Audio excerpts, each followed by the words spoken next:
hivavaksika. Tompo misotranao mbola manome fotoana izarana ny afatrao ary tsy afanety koa fa fitiavana izany tompo ny mbola ahafahana mizara ihany koa fantsona ihany atompo raha pity izany afatrao ampanomponao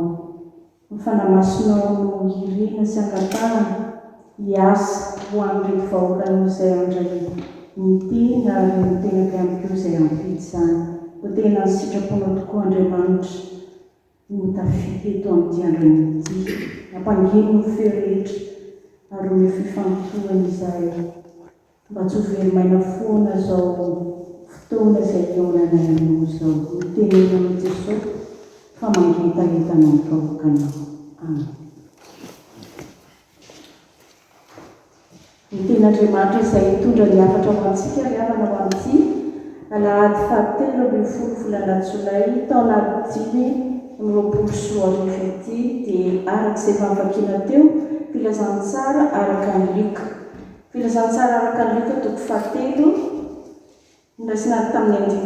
5 ka hatramin'ny 9 lohahevitra izay mpanjiny ny FJKM dia hoe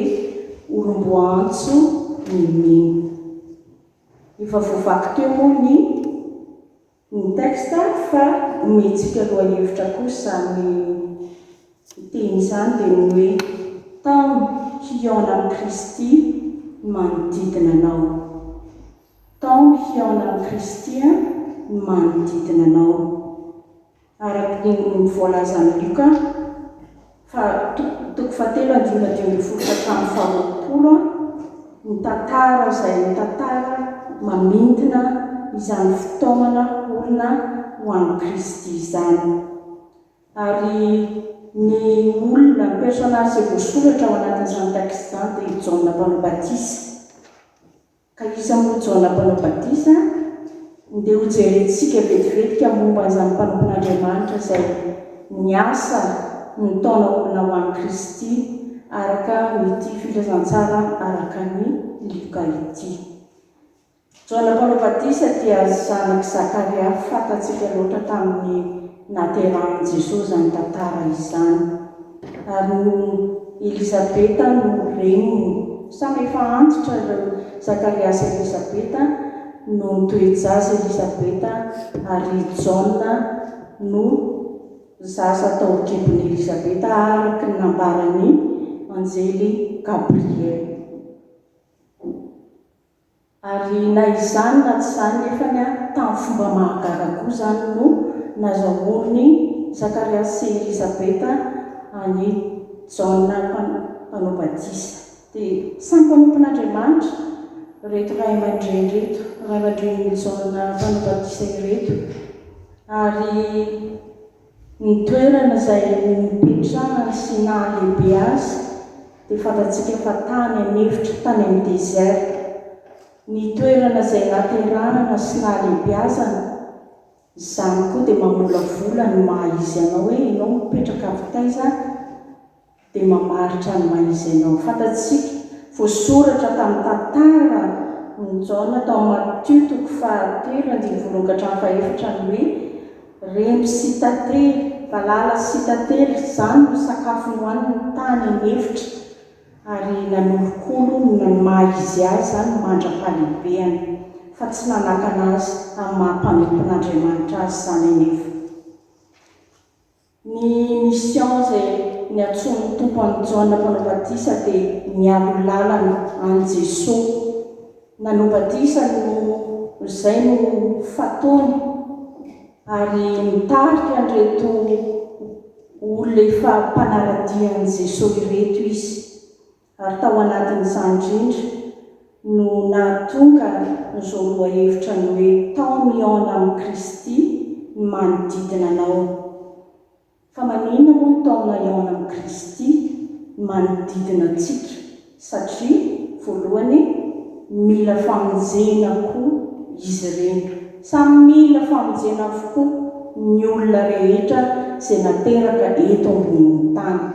Iny fa na dia ny filoham-pirenena Donald Trump izay manolotra dekret dia hoe ny zanany ery mananany ery mila famonjena ihany koa izy izay heverintsika fa hoe reny lehibe eto amin'ity firenena ity satria firenena matanjaka tsy mitanjaka no mitondro izany fa mbola mila famonjena avy amin'ny Jesosy Kristy avokoa na ny firenena na ny olona izay milaza fa manan-karena manana ny ampy mety manana ny ampy izy ara-nofo fa mila ny Jesosy Kristy ho tombo sy mpamonjy azy izy eo amin'ny fiainana. Hitantsika izany amin'ny 5:10 manao hoe fa mbola niandro ny olona ka samy nisaina mijaona tampona izy no Kristy na tsy.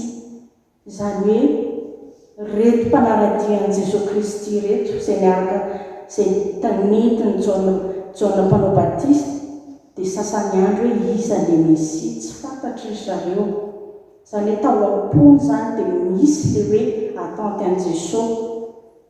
miandry an'i Jesosy izy ary miheverina fa Jaona ilay Mesia izay mpanavitra izay mpamonjy hoe io ve ilay izy ilay ho andrasana. Ary tao anatin'izany rehetra no sehon'ny Jaona fa tsy izy ilay izy. Ary lesona ngezabe ihany koa ny nasony hoe tsy hoe zahay efa mpanaradian'i Jesosy dia tonga dia ho voavonjy automatika izahay fa mila famonjena koa natramin'ny zazakely voateraka. Ary izay no antony hitondrantsika azy eo amin'ny tompo. Ary izao mission izay niantsona ny Jaona izao hanao batisa izao ihany izy dia izy nampireare amin'ireo jiosy ireo hoe iza ilay olona hanao an'ilay io ve ilay Mesia. Ary tendrendry Jaona mitsinjony fa tena miandry sy manantena fatratra an'ilay Mesia reto vahoaka izay mpanarady reto satria tsapany reto vahoaka reto fa mila mpamonjy izy. Ary rehefa izany koa ny zavatra miseho dia mitodika ho azy hoe mila fanoratena tahaka izany foana ny fiainana. Efa mety ny ataontsika rehefa manarady an'i Jesosy isika fa mbola ampiana kokoa izany hoe ny anorantsika ny fontsika hoe anakatolory ihany fonao ny fontsika mihitsy ny tantaran'i Jesosy hitoerany honenany ahatonga antsika tena ho tafaray aminy tokoa mba tsy ho samboriny fanahafa ny ao anatintsika ka ho diso lalantsika ho veritsika na dia efa miazakazaka manarady an'ilay Jesosy Kristy. Fa ny afatra faharoa avy amin'izao texte izao dia ny hoe tao miaona amin'ny Kristy manodidina anao ka aseho azy ny tena tompo.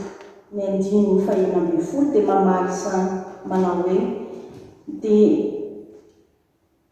dia namaly Jaona ka nanao tamin'izy rehetra hoe izao manao batisa anareo amin'ny rano fa avy izay mahery noho izao ka tsy miendrika mamy fikapany azy aho izy no nanao batisa anareo amin'ny fanahy masina sy ny afo. Raha saika hiakohaka tamin'ny Jaona mpanao batisa reto vahoaka mpanarady reto dia Jesosy kosa nanendry tena hoe tsy izaho ilay tokony hiankofa anareo fa ilay ao arivo izay mbola ho avy. Izaho manao batisa anareo ihany fa izy nanao batisa anareo amin'ny afo sy ny fanahy masina. Izany hoe Jaona izany dia intermédiaire ohatran'ireny hoe mpanalala mpanelanelana ohatran'ny hoe agence ihany koa ve ilay mpitarika fa tsy tena izy ilay mpamonjy ilay Mesia ilay tena andraindraindreto vahoaka ireto. Nisy fahendrena be izany naseho an'i Jesosy naseho an'i Jaona mpanao batisa izany manoloana ny vahoaka satria isika tokoa mampanompy Andriamanitra dia isika no hiantefan'ny mifandray direct amin'ny olona satria tsika mitaona ny olona dia tonga ny olona ohatran'ny am-piangonana mandeha indray tsika any amin'ny toerana rehetra izay ihany fa aoka Jesosy Kristy tsy ho takony fa takony Jaona Mpanabatisa ihantsika mitarika manoro ny lalana ny hoe tsy zaly izy fa za dia mpanompony ihany ary tsy mendrika akory avy aho hamany felikapa nosy Jaona fanetretena lehibe zany ary etika efa toetra efa naseho an Jesosy moa ny fanetreteny fony izy tonga dia ty-tany anitranonomby izy miteraka ny fiainan Jesosy rehetra ny parcours ny Jesosy rehetra dia feno fanetreteny ary zany no tokony ho arahantsika amin'ny mampanara-dia amin'ny Jesosy atsika fa tsy reto olona rehetra ihany fa misy lesona foana ampitaina misy consigne foana ampitainy ny tenin'Andriamanitra amin'izao sy anao fa rehefa avy nanorotsy Jaona Mpanabatisa fa tsy izao nge ilay Mesia andrasana rofany ao ariko dia fantatry ny vahoaka amin'izay zany ny tena sincérité ny Jaona Mpanabatisa manoloana ny fitarihana sy fitaritana an'ireto olona izay nitaona ho an'i Jesosy ireto. Fa ny afatra fahatelo izay tsoahantsika fahatelo amin'ity texte ty dia ny hoe tombiana amin'ny Kristy manodidina anao satria izy no hamonjy sy hitsara antsika. Hitantsika zany ny 9:140. Ny 9:140 dia manao hoe iny an-tana ny fikorohana nadiovana tsara ny ao am-pamonoana ka anangona ny vary ho amin'ny sopony fa ny akofa sy mololo hodorana amin'ny afo tsy vonono tsy azo vonono kisary ny amin'ny andro farany zany fa itsika rehetra zao dia tsy maintsy hiatrika fitsarana io moa dia indraindray moa dia ny olona fanina fa tsisy afaka amin'io fa tena tsy maintsy miatrika an'izay fitsarana izay tsika ary ny nafafintsika tety amin'ny nandritra ny androm-pahavelonantsika no hitsaranatsika na ho mpanara-dia tena fidèle tamin'ny tompo tokoa itsika sa ny ambahamba efa mibebaka efa nazo tokoa isika fa tena io le kisary io ny hoe Jesosy Kristy zany ny mpanavotra izy aloha zany le mpanavotra izy ny mpamonjy ary ny teny malagasy moa dia mazava tsara ny hoe rehefa misy ny hoe MP mpanoratra écrivain izy zany spécialiste amin'izay fanoratana izay izy rehefa misy ny olona hoe mpanjaitra tena spécialiste amin'ny fanjairana izy zany ka matoa Jesosy Kristy no natsoina hoe mpamonjy dia izy ny spécialiste amin'ny famonjena aza miatady mpamonjy hafa intsony eo amin'ny fiainana fa rehefa misy problème ianao rehefa misy ny zavatra manahirana ny ady izay hatrehana fiainantsika moa ety an-tany tsy ilaozana olana tsy ilaozana zavatsarotra atsoa Jesosy fa izy dia vonona ny aino atsika fa izy mijery ny mitazana izy fantany problème atsika fantany obstacle amin'ny fiainantsika io ary mijery izy ny hoe iza nananao confiance kokoa izy ve ny tonga dia hiantoranao sa mbola mitady mpamonjy hafa ianao hiresoudre ny problème anao matetika zany fakapanahy mahazo atsika na dia efa mpanara-dia amin'ny tompo ary tsika rehefa tojo problème itsika dia olombelona takatsika ny tetavantsika vahaolana fa zao ny tenin'Andriamanitra dia milaza amintsika fa izy no mpamonjy ary mpamonjy mora azo indrindra amin'ny fahoriana ary zany famonjena hoentiny zany dia tena natao nomeny maimai-poana le izy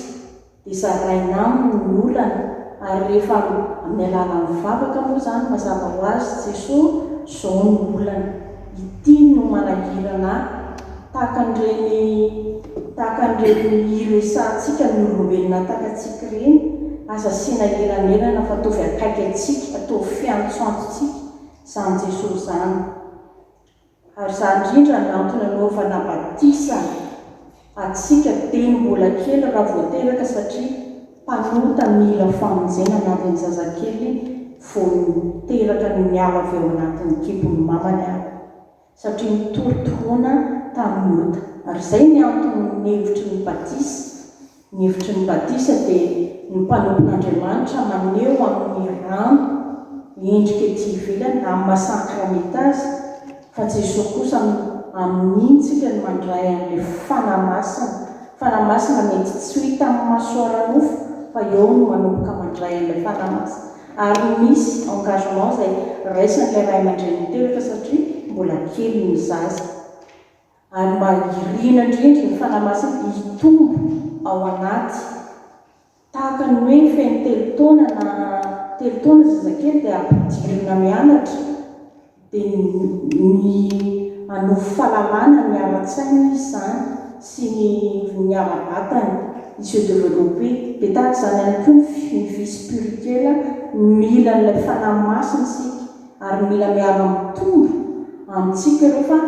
indraindray moa ny any am-pianarana ny ara-tsaina ny tena correcte kokoa isika manaraka an'izay ampidirina mianatra amin'izay ty zazy ity dia avy eo izy dia ohatr'izao fa somary mandefindefitra foana ny resaka ara-panahy fa tena tokony miara-miainga ireo ary miara-mitombo. Ary rehefa mitombo ao anaty ireo dia mihazo zatra hatrany ianao, mihavoky hatrany entina ty am-piangonana izy dia efa zatra mivavaka, mianatra sekolalahady dia mianatra an'ilay tenin'Andriamanitra izy ary ny fahazarana tsara izay aromena ny ankizy any izay no vokatra hoentiny mandra-pahalehibeny. Ary tadio fa izay afafy amin'ireny zanaka ireny any no vokatra hoentiny rehefa lehibe. Rehefa namafy tenin'Andriamanitra ianao, namafy fitiavana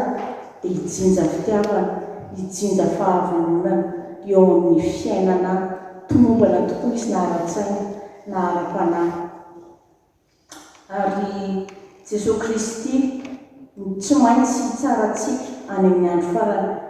Lazaina sy ampifantarina foana izany ombenombeny mba hanana ny tahotra an'Andriamanitra eo amin'ny fiainana. Fa rehefa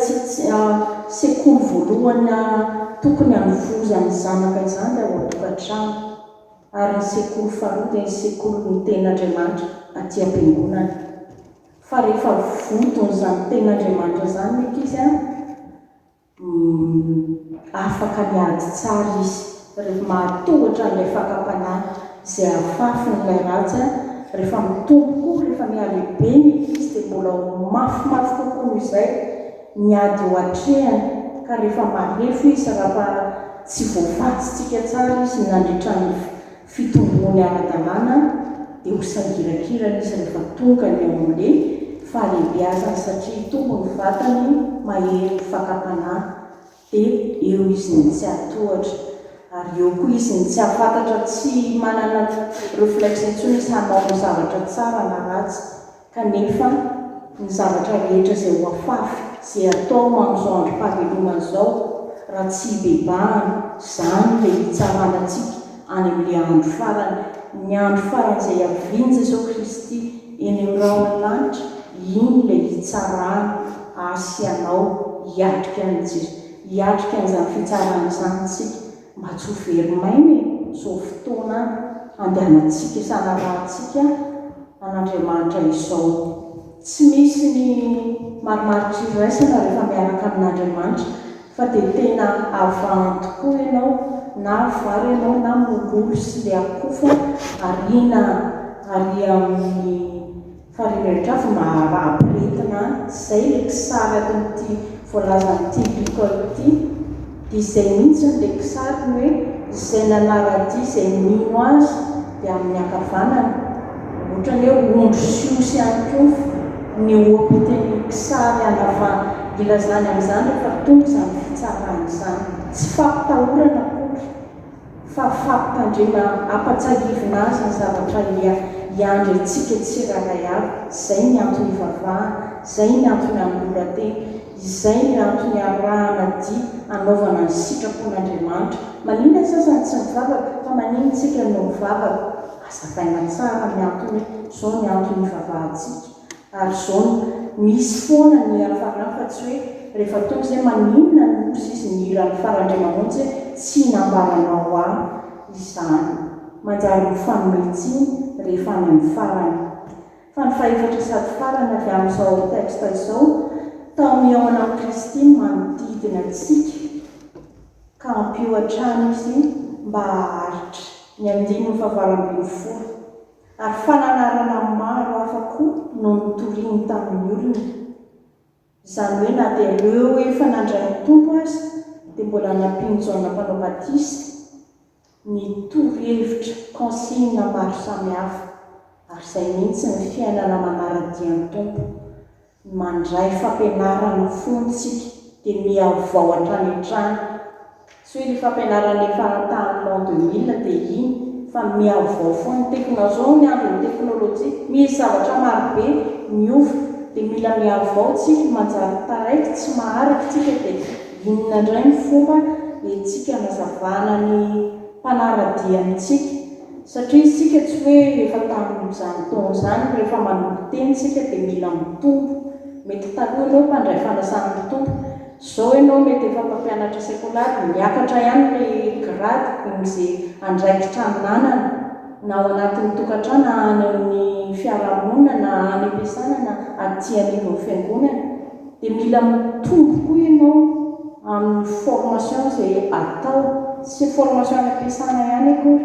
fa formation spirituelle koa mila mitombona tahak'izay mba misy zavatra amikisana ny vahoakan'Andriamanitra ary iny moa dia efa teny efa nataon'ny tompo tamin'ny Petera hoe moa dia vainao fahanao ary ny ondro ny fahamanana ny ondro dia